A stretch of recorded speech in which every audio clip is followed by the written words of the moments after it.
Belanya kutung kotama kasepeka presiding officer no o April talni nichitok salmari salka Tripura Lok Sabha election ni salo yakti samano toinai romjaka pati mumbai kerengjak yakti sanai Kajol Das tang salo Kodamtala PS ni naimathagrok bono Dharmanagar Darbarnagar tisaka Kajol Das ni mungoi mamla khaika assistant returning officer te bar hakotoni kerongra jaragoi 353,332, 34 RP Act रगई 131 Dara box ने बिन मुगई मामला खाजाकनी কালকে assistant returning officer Dharmanagar উনি আমার কাছে একটা complain পাঠিয়েছেন।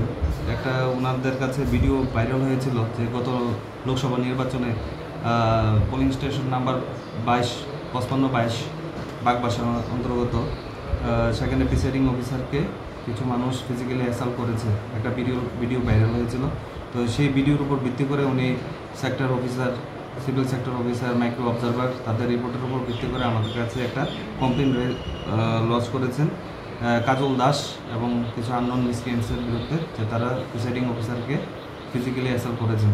তো সেই কমপ্লেনের উপর ভিত্তি করে আমরা একটা স্পেসিফিক কেস রেজিস্টার করেছি, যার নাম্বার হচ্ছে 26/2024 কদমতলা পিএস কেস নাম্বার, এবং আন্ডার সেকশন হচ্ছে 353, 332, 131 রিপ্রেজেন্টেশন অফ পিউকাল অ্যাক্ট এবং 34 আইপিসিতে আমরা কেস রেজিস্টার করেছি।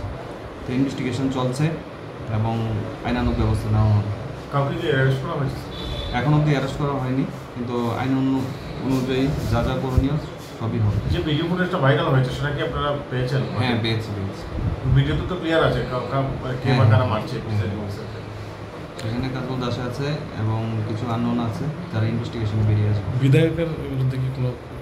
না, বিধায়ক তো সেখানে কিছু না। বিধায়ক এই মামলার জড়িত না? না, বিধায়ক ছিল না। কাজল দাস কি জেলা সভাপতি? উনি কি? হ্যাঁ, উনি জেলা সভাপতি।